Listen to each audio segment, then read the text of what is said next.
అందరికీ నమస్తే. గరం గరం వార్తలకి స్వాగతం. ఇయాల కూడా మీకోసం చాలా వార్తలు పట్టుకొచ్చినాం. అంతకంటే ముందుగా హెడ్లైన్స్. స్టూడెంట్స్ తోని చేపిస్తున్నారు చపాతీలు. ఏమైపోవాలనో మరి వీళ్ళ చదువులు. 5 రూపాయల బండిలతోని తయారు చేసిండు శివుణ్ణి. మస్తు తారీఫ్ చేయాల్సిందే ఈయన భక్తిని. ఐఐటి బాబా లెక్కన క్రికెట్ బాబా అవతారం ఎత్తిన రాజేషు. క్రికెట్ బాబాజీ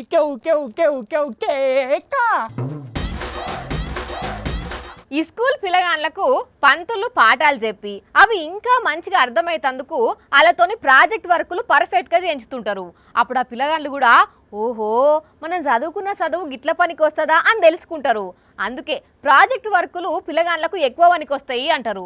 అయితే గిడ ఈ స్కూల్లో కూడా పిల్లగాళ్ళతో ఏదో కొత్త ప్రాజెక్ట్ చేపిస్తుర్రో ఏమో కానీ అది చూస్తుంటే మాత్రం మస్తు చిత్రం అనిపిస్తుందిలా. ఇదేందయ్యా ఇది మేము ఎప్పుడు చూడలా. పిల్లగాళ్ళంతా కలిసి శ్రద్ధ పెట్టి చపాతీలు చేస్తున్నారు. ఈ స్కూళ్ళల్లో ఇటువంటి ప్రాజెక్టులు కూడా ఉంటాయి అయింది అనుకొని అతిగా ఆలోచన చేయకుండా. ఎందుకంటే ఇది చదువుకునే ప్రాజెక్టు వర్క్ కాదు, అక్కడున్న సిబ్బంది చేయాల్సిన వర్క్ను పిల్లగాళ్ళతో చేయించే ప్రాజెక్టు. అర్థమైందా? పిండిలో చపాతీగాళ్ళు కొందరు ఇట్లా చదువుకునే పిల్లలతోని పనులు చేపిస్తున్నారట. ఇట్లయితే పిల్లల చదువులు దెబ్బతినాయా? అయినా వీళ్ళు చదువుకునేందుకు వచ్చినరా ఇడికి చపాతీలు చేసి బువ్వలు కూరలు వండు నేర్చుకునేందుక. నెల్లూరు జిల్లా ఉదయగిరి మండలంలో ఉన్న గండిపాలెం గురుకులం స్కూల్ ఇది. అరే పొద్దుగాలనే పిల్లలను లేపి ఎక్సర్సైజులు చేయించడో లేదంటే స్టడీ అవర్లు పెట్టుడో చేసేది పోయి ఇగో ఇట్లా చపాతీలు చేపిస్తున్నారు ఆడ పని చేసే సిబ్బంది. మరి పాపం పిల్లగాళ్ళు మేమెందుకు చేయాలని గట్టిగా అడుగుదురు కావచ్చు, కానీ అట్లా అడిగితే మళ్ళీ ఏమంటారో అన్న భయానికి చెప్పిన పని చేస్తున్నట్టున్నారు. అయ్యా విద్యాశాఖ మంత్రి లోకేష్ వారు చూస్తున్నారా? ఏంది సార్ ఇది చదువుకునే పిల్లగాళ్ళతోని చపాతీలు చేపిస్తున్నారట. ఇట్లయితే ఇలా చదువులు ఏం కావాలి? మీ చేతులున్న విద్యాశాఖలనే పిల్లలకు మంచి చదువులు అందకపోతే ఇక మీ సర్కార్లో పబ్లిక్ కు ఏం మంచి జరుగుతుంది అని జనం అనుకోరా? అయినా ఇప్పటికే చాలా మంది అట్లనే అనుకుంటున్నారు అనుకోండి. కానీ ఇంతకు ముందు జగనన్న సర్కార్ ఉన్నప్పుడు స్కూల్ ఎట్లుండేటి, ఇప్పుడు ఎట్లా తయారైతున్నాయో ఆలోచించాలి పబ్లిక్. హాయ్ బాబోయ్, ఇప్పుడు నేను చెప్పబోయే ముచ్చట జర జాగ్రత్తగా వినండి సుమి. ఎందుకంటే ఈ వార్త తిన్నాక వాళ్ళకి మీరు అవార్డు ఇవ్వాల్సి వస్తుంది. మళ్ళా అండి అవార్డు అంటే మామూలు అవార్డు కాదు తెలుసా, బెస్ట్ ఎంప్లాయ్మెంట్ అవార్డు అండి. హై బాబోయ్, అట్లా చూస్తారేంది? అర్థమైతలేదా? అట్లని ఏడాదంతా పనిచేసినందుకు ఇచ్చే అవార్డు కాదులేండి, ప్రతిరోజు వాళ్ళు పనిచేసే పనికి అవార్డు ఇవ్వాల్సిందేనండి. ఇంతకు ఎవరు అని, ఏం అవార్డు, ఏం కొలువు అంటే ఒకసారి ఇటు చూసేయండి. ఇది అంబేద్కర్ కోనసీమ జిల్లా మండపేట సబ్ రిజిస్టార్ ఆఫీస్ అండి. కానీ ఇక్కడ ఎవరు కొలువు చేయరండి. అంటే కొలువు చేయరని కాదు, కొలువుకు వస్తామని చెప్తారు కానీ వాళ్ళ సొంత పనులు చూసుకుంటారండి. అందుకే చూడండి ఖాళీ కుర్చీలు, ఆన్ చేయని కంప్యూటర్లు, లైట్ వేయని రూము ఎలా దర్శనమిస్తుందో. మీరు చెప్పండి అన్నగారు, ఎప్పుడు వచ్చారు ఆఫీస్కు? ఫోన్ చేస్తే మాట్లాడారా? మండపేట సబ్ రిజిస్టర్ ఆఫీసు చాలా దారుణంగా ఉంది.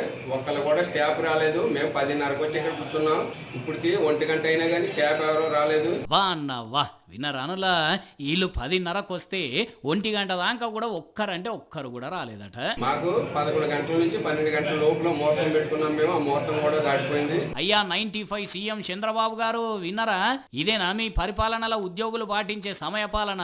10:30 అంటే పావు గంట అటో ఇటో అనుకోవచ్చు, గంతేగాని 1 గంట వరకు రాలేదంటే ఇక వాళ్ళకు కొలువు మీద ఇంట్రెస్ట్ ఉన్నట్ట లేనట సార్? నేను 95 సీఎంను, నేను స్ట్రిక్ట్గా ఉంటా అనే చంద్రబాబు గారు మరి ఉద్యోగులు పని చేయకుంటే ఎందుకు పట్టించుకుంటలేరో కానీ అన్ని ఆఫీసులకు వచ్చిన జనాలంతా ఇట్లనే బాధపడుతున్నారట. కానీ 1 గంట అయినా కొలువుకు రాకుండా గింత నెగ్లిజెన్సీతో ఉన్నారంటే 2025 బెస్ట్ ఎంప్లాయీస్ అవార్డు ఇవ్వాల్సిందే పోన్రి వీళ్ళకు. అంతే కదా నువ్వులా మరి. ఓం నమ శివాయ, నమ శివాయ, ఓం నమ శివాయ. శివరాత్రి పండుగకు అన్ని శివాలయాలు భక్తులతోని కిటకిటలాడతాయి. పొద్దుగాలనే మబ్బుల భక్తులు పోయి ఆ స్వామిని దర్శనం చేసుకొని మొక్కులు పెట్టుకుంటారు. ఇప్పటికే అన్ని శివాలయాల దగ్గర ఏర్పాట్లు పూర్తయినాయి. దూర ప్రాంతాలకు పోయే భక్తులంతా రెడీ అయినరు కదా. అయితే ఇప్పుడు అంతకంటే ముందు ఈ వార్తలకు పోదాం. మొత్తం 5,000 కాయిన్లు, 3 అడుగుల ఎత్తు శివలింగం, అన్ని 5 రూపాయల కాయిన్సే. ఒక్కనాడు కాదు, 2 రోజులు కాదు, 25 రోజులు ఇట్లా భక్తితోని వేర్చి శివలింగాన్ని తయారు చేసిండి గోయి శివాచారి. అట్లని ఈ శివరాత్రికే ఇట్లా వెరైటీ చేసుడు కాదుల్లో, ఇదివరకు శివరాత్రి పండుగలకు కూడా ఇట్లనే దేవుని మీద భక్తిని చాటుకున్నాడట. చెప్పండి శివాచారి గారు, ఇదివరకు ఏం చేశారండి? పోయిన సంవత్సరం మంచు లింగం తయారు చేశాను. అంతకుముందు సంవత్సరం కొబ్బరికాయలతోటి లింగాకారం తయారు చేశాను. అంతకుముందు పుట్టమన్నుతోటి లింగాకారం తయారు చేశాను. ఈ సంవత్సరం వినూత్నంగా కాయిన్స్ తోటి అలా దేవాలయంలో శాశ్వతంగా ఉండేలాగా ఆలోచన చేసి ఆ కాయిన్స్ తోటి లింగాకారం తయారు చేయడం జరిగింది. ఓం నమ శివాయ, ఓం నమ శివాయ. వినరానుల్లా ఎంత భక్తో కదా ఈ శివాచారికి. గుంటూరు జిల్లా ముప్పాళ్ళ మండల్ లంకెల కూరపాడులోని శ్రీ ఉమామహేశ్వర ఆలయంలో బహుకరించినట్టు శివలింగాన్ని. కానీ 5,000 కాయిన్లు దోస్తులు చుట్టాల దగ్గర సేకరించుడు, భక్తితోని ఇంత మంచిగా లింగాన్ని చేసుడైతే సూపర్ కదా. ఆ శివయ్య అనుగ్రహం ఈ శివాచారి మీద అట్లనే మనందరి మీద కూడా ఉండాలని, అందరం బాగుండాలని కోరుకుందాం. హర హర మహాదేవ శంభో శంకర్. ఓం భీం గీం 6666 రామ్ రామ్ గీం వైట్ వైట్ వైట్ వైట్ వైట్ డామ్ లాల్ గిల్ బాల్. రోహిత్ శర్మ 6 కొడితే ఆ బాల్ వచ్చి నా తల గిట్ల తాకితే చిన్న మీద చితికిపోయి పెద్ద మీద వాచిపోయిందా ఏంది? ఏమో పిచ్చి పిచ్చి చేస్తాడు. Cork ball, tennis ball, plastic ball, clean ball, out out. Doubt లేదుల్లా, వీనికి పెద్ద మెదడు వాచిపోయింది అనుకున్నా గానీ అది కూడా చిన్న మెదడు లెక్కనే చితికిపోయి ఉంటది. అందుకే ఇట్లా తిక్క తిక్క చేస్తున్నాడు. हेलो मैं क्रिकेट बाबा जी बात कर रहा हूँ, बोलो. క్రికెట్ బాబానా? క్రికెట్ బాబాజీ మీకు తెలుగు రాదా? కొంచెం కొంచెం ఆతాజీ, బాగా బాగా పోతాజీ. ఇదేం భాషనో ఇదేం వేషమో ఈ నెవలో గాని క్రికెట్ పిచ్చోన్ లెక్కనే ఉన్నాడు. ఇంతకీసారి ఈ ట్రోఫీ ఏ టీం గెలుస్తుందంటారు? Tennis ball, cricket ball, plastic ball, rubber ball. ఓం భీం బుష్. ఈసారి వరల్డ్ కప్ నేను చెప్పిన టీమే గెలుస్తుంది. క్రికెట్ బాబాజీ ఇప్పుడు జరిగేది వరల్డ్ కప్ కాదు, ఛాంపియన్ ట్రోఫీ. ఆహా, అది గెలుస్తుంది. అది కేవ్ కేకా ఓ క్రికెట్ బాబాజీ కేవ్ కేవ్ కేవ్ కేవ్ కేకా కేకా. అబ్బా అర్థమైంది, వీడు క్రికెట్ బాబా అవతారం ఎత్తి ఏదో కథ చేయబోతున్నాడని. చూద్దాం ఏం చేస్తాడో.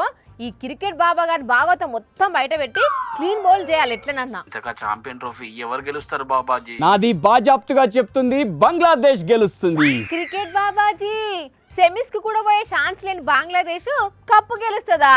టెల్ మీ క్రికెట్ రాజే.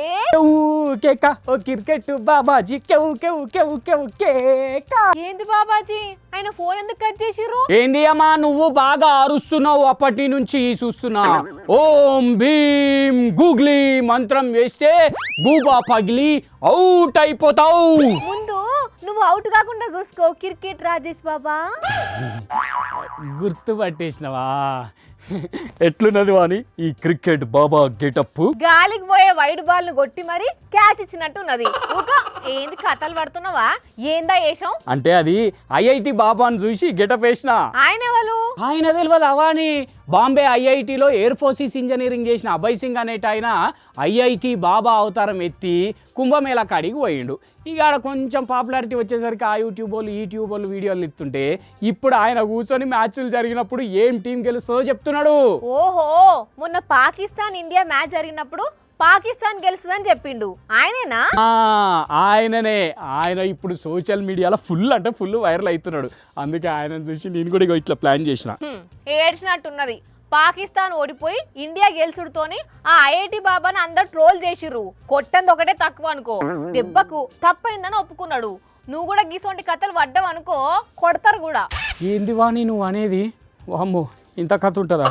ఎందుకు వచ్చిన తలకాయ నొప్పిది? నోటికి వచ్చింది ఏదో ఒకటి వాగి అది కాలేదనుకో అందరు వచ్చి నన్ను కొడితే ఇంకేమన్నా ఉన్నదా? చక్కగా మ్యాచ్లు చూసుకుంటూ బెటర్ ఏమో ఇవన్నీ చెప్పుడు కంటే. ఉంటా, కలుస్తా. కానీ చూసిన రానుల్లా ఐఐటి బాంబేలో చదివిన మనిషి కూడా గిట్లా చేసిండు అంటే ఏమనాలో నాకైతే అర్థమైతలేదు. ఇక మీరే ఆలోచించాలి. చూసిరు కదా, ఇవి ఇవాల్టి గరం గరం వార్తలు. మళ్ళీ ఎపిసోడ్లు ఇంకెన్ని గరం గరం వార్తలతో కలుద్దాం. మన టైం అయితే గుర్తుకున్నది కదా, రాత్రి 8:30కు మళ్ళా పొద్దుగా 8:30కు. మర్చిపోకుండా చూడుండ్రి. టాటా.